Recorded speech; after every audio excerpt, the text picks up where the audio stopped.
Good morning students. कल की class में हमने जनसंख्या संगठन के बारे में एक टॉपिक शुरू किया था, जिसमें आवास के आधार पे जनसंख्या को दो वर्गों में बांटा गया था, जिसमें ग्रामीण जनसंख्या रूरल पॉपुलेशन और नगरीय जनसंख्या,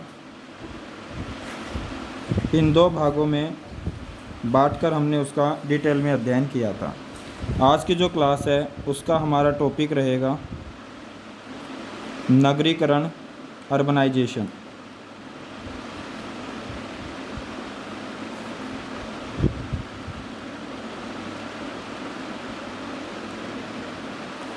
नगरीकरण का मतलब होता है कि नगरीय जनसंख्या में विस्तार होना या नगरीय जो जनसंख्या है, नगरों की जो जनसंख्या है उसमें वृद्धि होना नगरीकरण कहलाता है।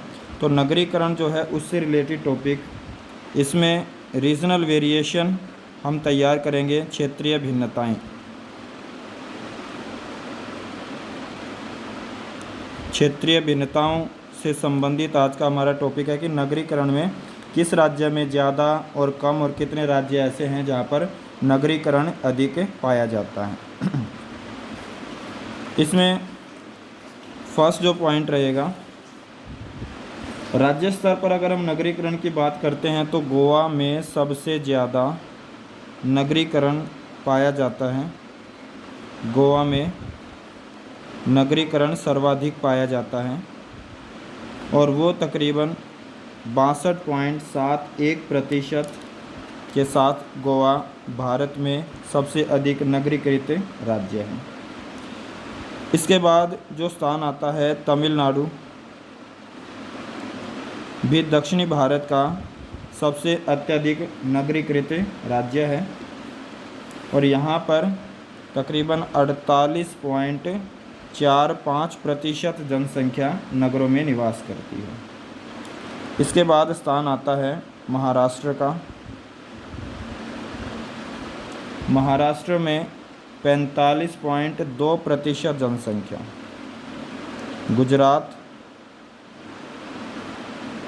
42.5%।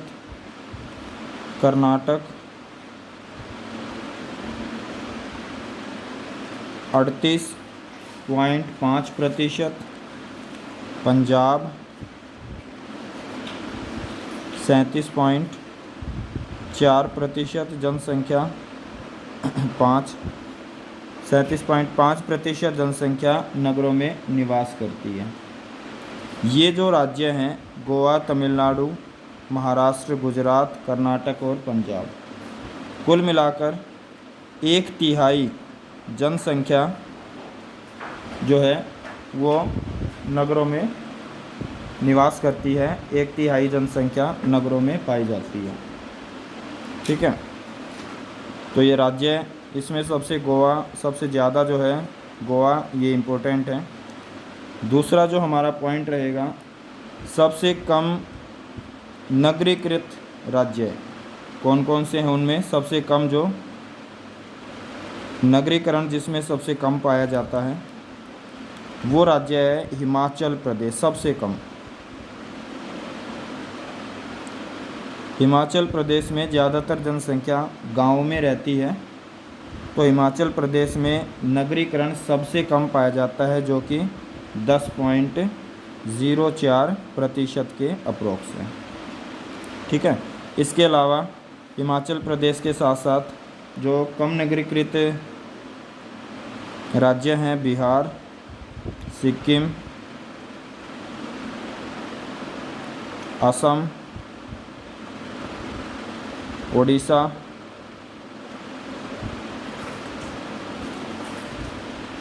ये बिहार, सिक्किम, असम, उड़ीसा और हिमाचल प्रदेश, ये 5 ऐसे राज्य हैं जहाँ पर नगरीकरण जो है वो लगभग 15% से कम पाया जाता है।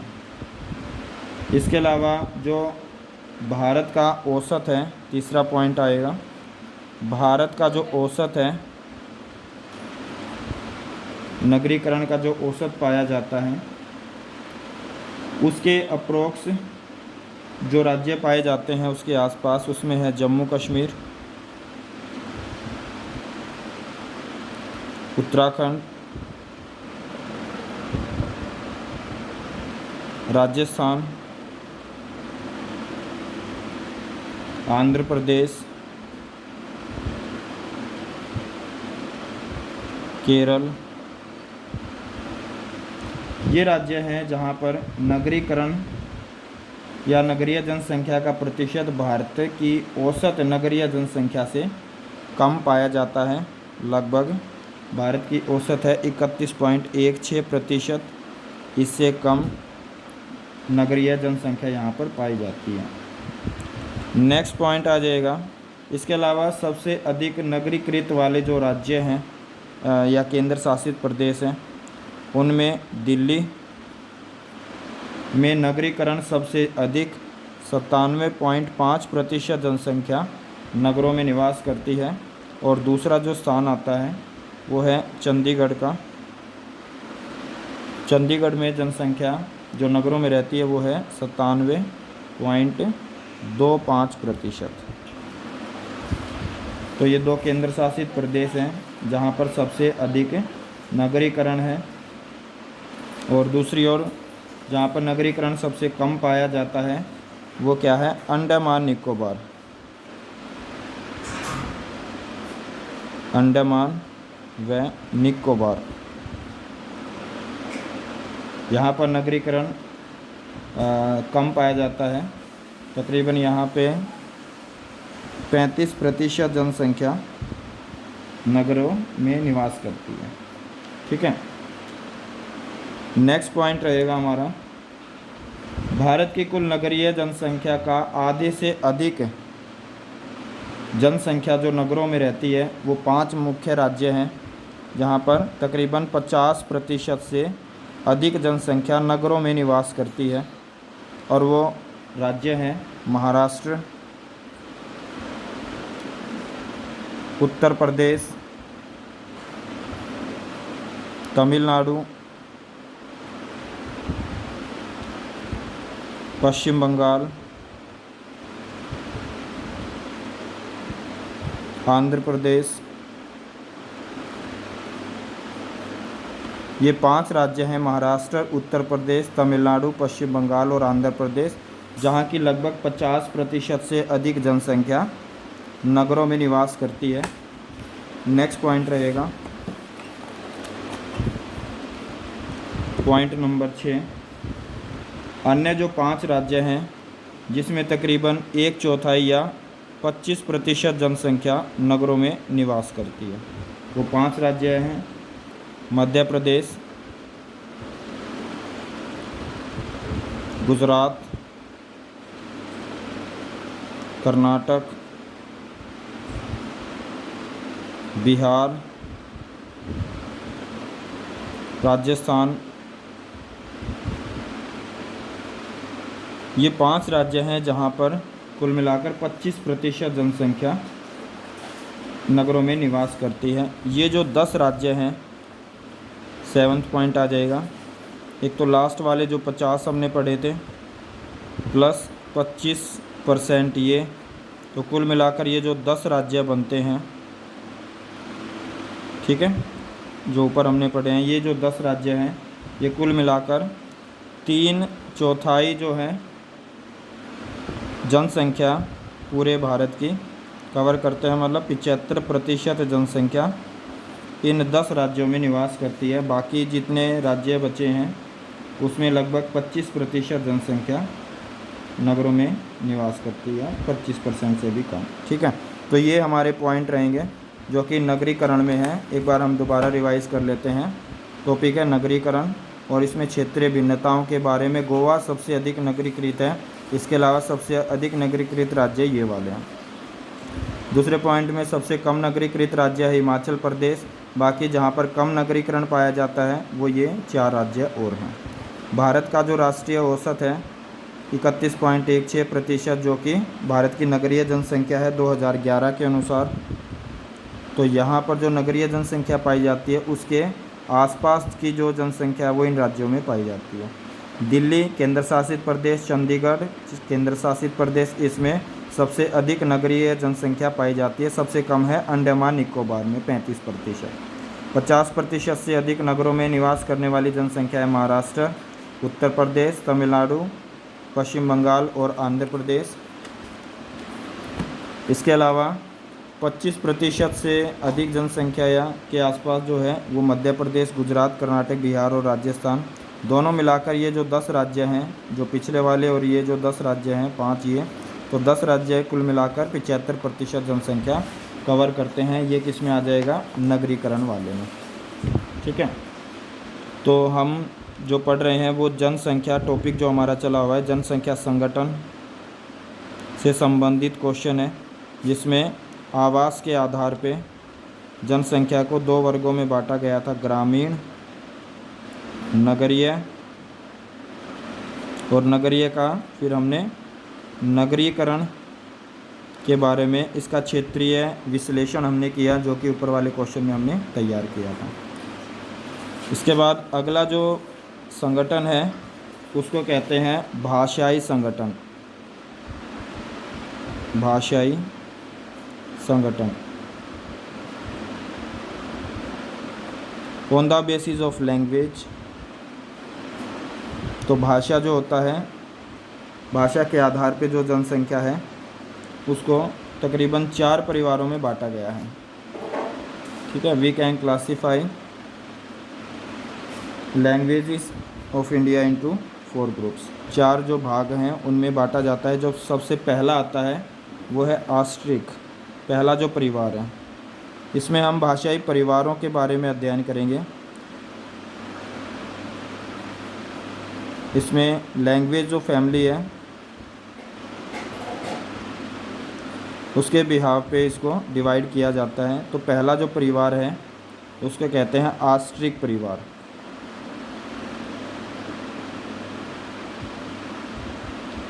ऑस्ट्रिक परिवार है। दूसरा परिवार है जिसको हम कहते हैं द्रविड़। तीसरा चीनी तिब्बती।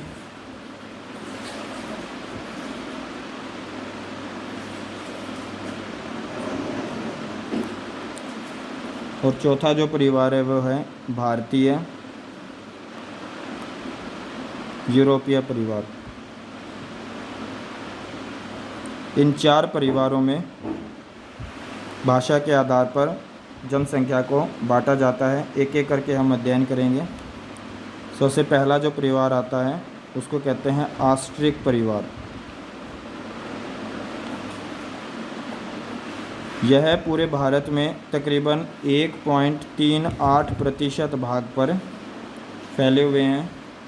इसका जो दूसरा नाम है इसको निषाद के नाम से भी जानते हैं। ऑस्ट्रिक परिवार है, इसको निषाद के नाम से जाना जाता है। इसके जो उप परिवार हैं, मुख्य परिवार है ऑस्ट्रिक, इसके जो उप परिवार है इसके अंदर कौन कौन सी और परिवार शामिल किए जाते हैं। पहला है ऑस्ट्रो एशियाई।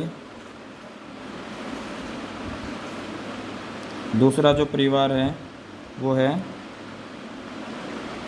ऑस्ट्रोनेशियन। ये 2 उप परिवार हैं ऑस्ट्रिक के, ऑस्ट्रो एशियाई, ऑस्ट्रोनेशियन, ये 2 परिवार हैं। ठीक है, अब ये कौन कौन सी इसके अंदर शाखाएं या कौन कौन सी जातियां पाई जाती हैं जो कि ऑस्ट्रिक परिवार से जुड़ी हुई हैं। ये हैं मान खमेर और दूसरी जाति है मुंडा, जो कि ऑस्ट्रिक परिवार से जुड़ी हुई है। इसके अलावा ये भारत के किन किन राज्यों में पाई जाती हैं? भारत के तकरीबन मेघालय, जो कि पूर्वोत्तर वाले जितने भी हमारे राज्य हैं। इसके अलावा दक्षिण में अंडमान निकोबार, पश्चिम बंगाल, बिहार, उड़ीसा, असम, मध्य प्रदेश, ठीक है, महाराष्ट्र, यहाँ पर ये परिवार पाए जाते हैं। यहाँ पर जो भाषा बोली जाती है वो किससे संबंधित है? आस्ट्रिक परिवार से, जो कि बहुत कम 1.38% व्यक्ति जो हैं इस भाषा को बोलते हैं, और इनको हम निषाद के नाम से जानते हैं। इसके उप परिवार ऑस्ट्रो एशियाई और ऑस्ट्रोनेशियन, और ये मान, खमेर और मुंडा जाति जो है जो कि आस्ट्रिक भाषा बोलती हैं, जो कि मेघालय, निकोबार, पश्चिम बंगाल, बिहार, उड़ीसा, असम, मध्य प्रदेश और महाराष्ट्र के राज्यों में पाई जाती है, ठीक है। और दूसरा जो है वो है द्रविड़ परिवार, सेकंड।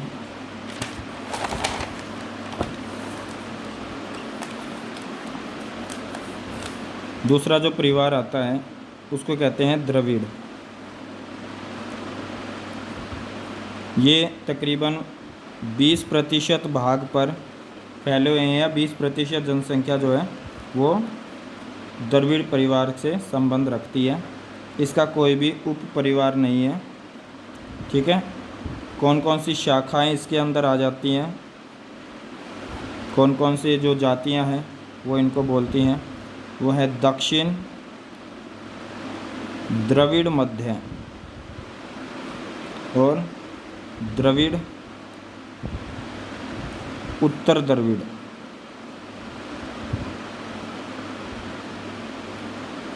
ये दो हैं, द्रविड़ दक्षिण, द्रविड़ मध्य और द्रविड़ उत्तर द्रविड़।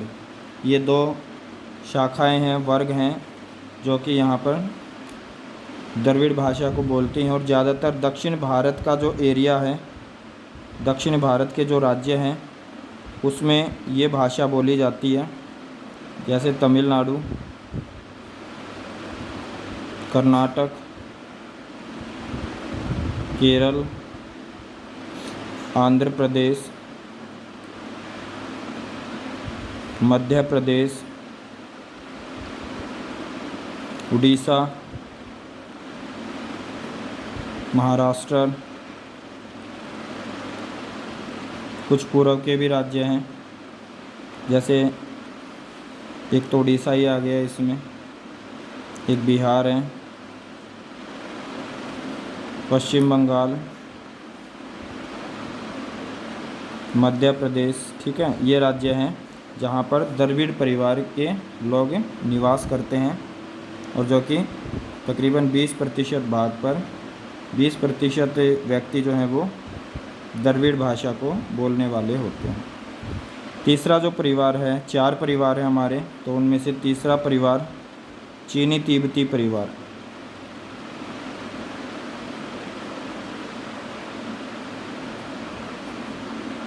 चीनी तिब्बती परिवार में ये लोग बहुत कम हैं, कम पाए जाते हैं, जिनको हम किरात के नाम से जानते हैं। किरात, इसका जो अन्य नाम है वो क्या है? किरात। और ये तकरीबन 0.85% भाग पर फैले हुए हैं।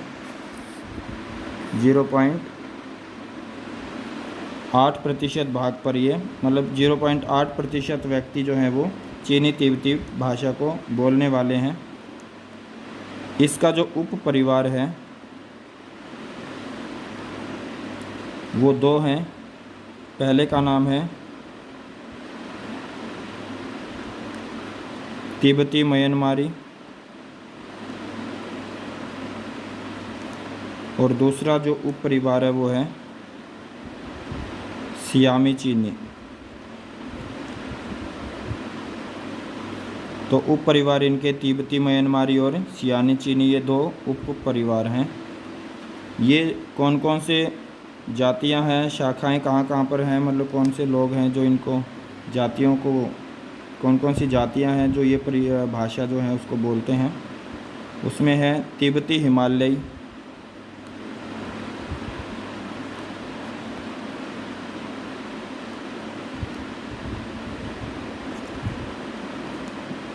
दूसरा उत्तरी असम, तीसरा है असम म्यांमारी। ये 3 शाखाएं जो हैं वो चीनी तिब्बती परिवार से संबंध रखती हैं, और कौन कौन सा क्षेत्र या राज्य है जहाँ पर ये चीनी तिब्बती भाषा बोली जाती है। उसमें ज़्यादातर हमारे पहाड़ी क्षेत्र इसमें आ जाते हैं, और पूर्वोत्तर के जो राज्य हैं जैसे जम्मू कश्मीर, इसके अलावा हिमाचल प्रदेश, सिक्किम, अरुणाचल प्रदेश, ये सभी पर्वतीय हैं। इसके अलावा पूर्वोत्तर में जो वनीय क्षेत्रों में पाए जाते हैं वो हैं असम, नागालैंड, मणिपुर, मिजोरम, त्रिपुरा, मेघालय। यहाँ पर चीनी तिब्बती परिवार के व्यक्ति हैं वो निवास करते हैं, वो पाए जाते हैं। इसके अलावा चौथा जो परिवार है उसका नाम है भारतीय यूरोपियन परिवार, जिनको आर्य परिवार के नाम से भी जाना जाता है, आर्य। और ये सबसे ज़्यादा तकरीबन 73% जो जनसंख्या है वो भारतीय यूरोपीय भाषा को बोलने वाली है। इसका जो उप परिवार है, आपको कंप्लीट वाक्य लिखना है, इसका उप परिवार इंडो आर्य है, इंडो आर्य। इंडो आर्य जो है ये इस उप परिवार से संबंध रखते हैं। इसकी शाखाएं कौन कौन सी हैं, वर्ग कौन कौन से हैं जो इस भाषा को बोलते हैं, वो है ईरानी या फ़ारसी, शाखाओं में फ़ारसी, दर्दी आ जाएगा, और तीसरा है भारतीय आर्य, भारतीय आर्य। तो ईरानी या फ़ारसी कहते हैं दर्दी, और भारतीय आर्य इसमें शामिल किए जाते हैं। कौन कौन से क्षेत्र हैं जहाँ पर ये भाषा बोली जाती है, ये जम्मू कश्मीर, इसके अलावा पंजाब, हिमाचल प्रदेश, उत्तर प्रदेश, राजस्थान, हरियाणा, मध्य प्रदेश, ओडिशा, बिहार, पश्चिम बंगाल, असम, गुजरात, महाराष्ट्र और गोवा। इन राज्यों में भारतीय यूरोपीय भाषा है वो बोली जाती है। तो भाषा के आधार पर 4 परिवारों में भारतीय जनसंख्या को बांटा जाता है। उन 4 परिवारों में सबसे पहला और मुख्य परिवार है ऑस्ट्रिक परिवार। अगर हम मैप की बात करते हैं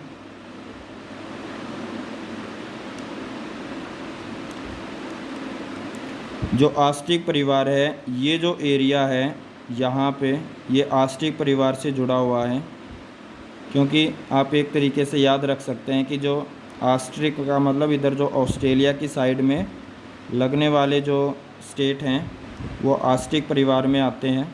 इसमें अंडमान निकोबार और उड़ीसा वगैरह का जो ये एरिया है, क्षेत्र है, पश्चिम बंगाल है, बिहार है, उड़ीसा है, ये एरिया कंप्लीट किस में आएगा, ऑस्ट्रिक में। उसके बाद जो द्रविड़ परिवार है, द्रविड़ परिवार में ज़्यादातर जो दक्षिण भारत के जो राज्य हैं वो इसमें शामिल किए जाते हैं। द्रविड़ जो परिवार है वो दक्षिणी भारत के जितने भी राज्य हैं वो द्रविड़ परिवार में शामिल किए जाते हैं। इसके अलावा चीनी तिब्बती जो चीन और तिब्बत के एरिया के आसपास के जो एरिया हैं, जो पर्वतीय क्षेत्र है और पूर्वोत्तर जो भाग है उसमें ये राज्य शामिल किए जाते हैं, तो चीनी तिब्बती यहाँ पर, और बाकी जो भारतीय यूरोपीय जो रह गए, जो बाकी का जो एरिया है हमारा पंजाब, हरियाणा, उत्तर प्रदेश का जो भी बाकी का एरिया, ये किस में आ जाएगा, भारतीय यूरोपीय या आर्य परिवार के नाम से इनको जानते हैं। ठीक है, तो इस तरीके से आप इस मैप को याद रख सकते हैं कि भारत में जनसंख्या के आधार पे उसको 4 वर्गों में बांटा गया है। तो आज की जो ये क्लास थी हमारी, इसमें हमने जनसंख्या संगठन के बारे में सीखा पढ़ा है। ठीक है, और उम्मीद है कि आपको ये टॉपिक है समझ में आ गया होगा। बुक रीडिंग ज़रूर रखें, फिर भी कोई प्रॉब्लम या डाउट आती हैं तो आप मेरे से पूछ सकते हैं। ठीक है, तो आज की क्लास में केवल इतना ही है। आवास के साथ साथ जनसंख्या को भाषा के आधार पे बांटा जाता है, जिसको भाषाई संगठन कहते हैं। तो ये टॉपिक आपको तैयार करना है। ठीक है, तो आज की क्लास में हमने नगरीकरण के बारे में और भाषाई संगठन के बारे में पढ़ा है। तो आज की क्लास यहीं ख़त्म होती है।